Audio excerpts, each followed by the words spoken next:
کیا آپ کے ساتھ کبھی ایسا ہوا کہ کامیابی آپ سے صرف 2 قدم دور تھی، لیکن عین آخری لمحے میں سب کچھ ہاتھ سے نکل گیا؟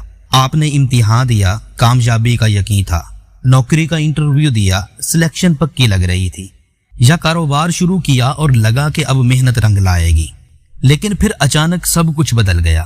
کبھی سوچا ہے کہ ایسا کیوں ہوتا ہے؟ حضرت واصف علی واصف کی تعلیمات ہمیں بتاتی ہیں کہ ہر کامیابی کو ہر ایک کے سامنے ظاہر کرنا ضروری نہیں، کیونکہ بعض اوقات انسان اپنی منزل کے قریب پہنچ کر اپنی ہی باتوں سے اپنی کامیابی کو حاسدین کی نظروں میں لے آتا ہے۔ اپنی زندگی کی خوشیوں، اپنے ذہنی سکون اور اپنی کامیابیوں کو حاسدین کی نظروں سے کیسے بچایا جا سکتا ہے؟ حضرت واصف علی واصف کی تعلیمات کی روشنی میں اس کے 3 اہم راز میں نے ایک لانگ ویڈیو میں بیان کیے ہیں۔ اگر آپ اس موضوع کو مزید تفصیل سے جاننا چاہتے ہیں تو اس ویڈیو کا لنک آپ کو ڈسکرپشن میں مل جائے۔